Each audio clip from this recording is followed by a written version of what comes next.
నమస్కారాలండి. ఈరోజు జవహర్లాల్ నెహ్రూ గారి జయంతి సందర్భంగా తెలంగాణ రాష్ట్ర ప్రజలందరికీ, నాగర్ కర్నూలు కాన్స్టిట్యున్సీ ప్రజలందరికీ శుభాకాంక్షలు తెలియజేస్తున్నాను. వారి ఆశయాలను అందరం కొనసాగించాలి. సూది జైపాల్ రెడ్డి గారి ఆశయాలను కూడా, ఎందుకంటే నెహ్రూ గారి ఆశయాలను సూది జైపాల్ రెడ్డి గారు మన మాజీ పార్లమెంటు సభ్యులు కొనసాగించారు. మనం కూడా దాన్ని కొనసాగించాలనే ఉద్దేశంతో నేను కూడా కంటిన్యూయేషన్గా కొన్ని అవగాహనతో ముంగల్కి వెళ్ళడానికి ప్రయత్నిస్తున్నాను. ముఖ్యంగా మనమందరం ఆలోచించేది ఏంటంటే, నేను ఒక వీడియో పెట్టిన, ఏంది అది అనేది చాలామంది దాన్ని అక్కడక్కడ విమర్శించడం జరిగింది.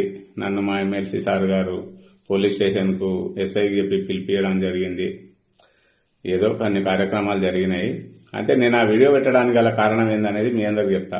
నేను రోజు ఏదో ఒకటి ప్రజల గురించి కావచ్చు, కార్యకర్తల గురించి కావచ్చు, పార్టీ మంచి చెడ్డల గురించి కావచ్చు వీడియో చేస్తున్నా. 11 నెలల నుండి నేను వీడియోలు చేస్తున్నా. ఆ రోజు దామోదర్ రెడ్డి సార్ కొడుకు, మన ఇప్పుడు ప్రస్తుతం ఉన్న ఎమ్మెల్యే గారు గెలవాలని నేను మ్యాక్సిమం